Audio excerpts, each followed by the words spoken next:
السلام علیکم۔ کل رات ایک عجیب خبر آئی کہ پاکستان نے صدر ٹرمپ کو 2026 نوبل پیس پرائز کے لیے نامزدگی کی تجویز دی ہے۔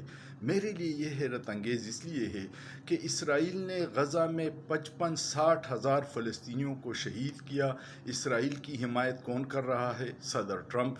لاکھوں لوگ بے گھر ہو گئے ہیں اسرائیل کی بمباری کی وجہ سے۔ اسرائیل کی حمایت کون کر رہا ہے؟ صدر ٹرمپ۔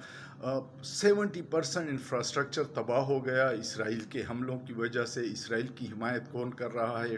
صدر ٹرمپ۔ فلسطین کے حوالے سے UN میں 15-16 قراردادیں پیش ہوئی ہیں جنگ بندی کی۔ پوری دنیا اس کی حمایت کر رہی ہے، صرف امریکہ نے اس کو ویٹو کیا۔ امریکہ کا صدر کون ہے؟ صدر ٹرمپ۔ ایران پہ اسرائیل نے حملہ کیا، ایرانی تنصیبات کو تباہ کیا، اس کی لیڈرشپ کو شہید کیا، اس کے سائنسدانوں کو شہید کیا۔ ایران کی حمایت کون کر رہا ہے؟ صدر ٹرمپ۔ امریکہ پہ براہ راست حملوں کی دھمکیاں کون دے رہا ہے؟ صدر ٹرمپ۔ اور ہم اس کو امن کے لیے نامزد کر رہے ہیں۔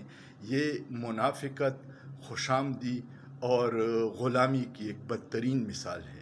آپ کا کیا خیال ہے؟ سوچئے، سوچنا جرم نہیں ہے۔